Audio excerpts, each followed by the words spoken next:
দেশকে ডুবিয়ে দিয়েছে। তারা মানুষকে আপনজনের মুখ থেকে ধরে নিয়ে গুম করে আয়না করে ফেলে রেখেছে। দিন নয়, সপ্তাহ নয়, মাস নয়, বছরের পর বছর।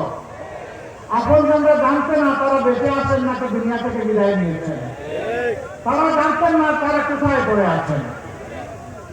খবরের সাইজের একটা ঘরের মধ্যে বছরের পর বছর ওখানেই টাকা, ওখানে পেশা, ওখানে পায়খানা, ওখানে খাওয়া, ওখানে গোসল, ওখানে সবকিছু। আর তারা ইচ্ছা করলে বেঁচে আসতে পারে। জুলাই স্মৃতি জাদুঘর বানা হয়েছে।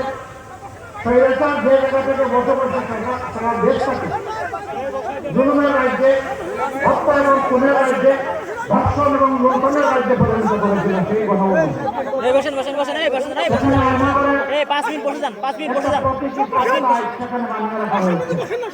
সময় যারা পান একটু দেখে আসবে। স্বৈরাচারের অনেকগুলো চিহ্নগুলো সেখানে রেখে দেওয়া হবে। এটা আগামী বিশেষ করে যারা দেশ করবে তাদেরকে এটা দেখে মানুষের সাথে জুলুম করলে তার পরিণতি কি হতে পারে এই জাদুঘরটা দেখলে তার অনেক কিছু বোঝা যাবে বলে আমি বিশ্বাস করি। সম্মানিত ভাই ও বোনেরা, এই বাংলাদেশ আমাদের প্রিয় জন্মভূমি। যারা এই দেশকে ভালোবাসে, মানুষকে ভালোবাসে, তারা এই দেশের মানুষকে একটু শান্তি উপহার করতে চায়। আর যারা দেশ এবং মানুষকে ভালোবাসে না, তারা মানুষকে কষ্ট দেয়। এত নির্যাতন, এত জ্বালাতন একটা দলের উপর করা হয়েছে, যার 611 জন নেতাকে প্রতিহিংসা বশত মিথ্যা অভিযোগ দিয়ে হত্যা করা হয়েছে।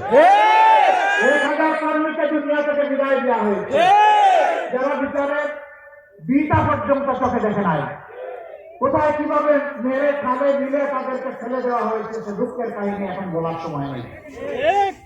সবগুলো অফিস বন্ধ করে রাখা হয়েছে 13.5 বছর। দলের নিবন্ধন কেড়ে নেওয়া হয়েছে, প্রতীক খেয়ে হজম করে নেওয়ার চেষ্টা করা হয়েছে। দিশাহারা হয়ে শেষ পর্যন্ত দলটাকেই নিষিদ্ধ ঘোষণা করা হয়েছে।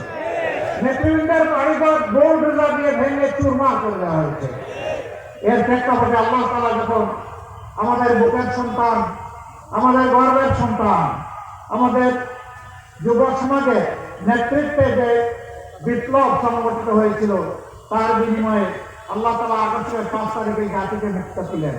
আমরা মিছিল করলাম না, উচ্ছ্বাস প্রকাশ করলাম না, কারোর উপর প্রতিশোধ নিলাম না। আল্লাহ তাআলার নিয়ামতের শুকরিয়া আদায় করে আমরা সেজদায় পড়ে গেলাম। আমরা সে রাতেই ঘোষণা দিলাম আমরা কোনো প্রতিশোধ নেব না। তবে ক্ষতিগ্রস্ত পরিবার এবং ব্যক্তি তিনি যদি আইনে আশ্রয় নেন, আমরা তাকে সর্বাত্মক সহযোগিতা করবো। ন্যায় বিচার পাইতে আমরা যা কিছু করার দরকার তাই করবো।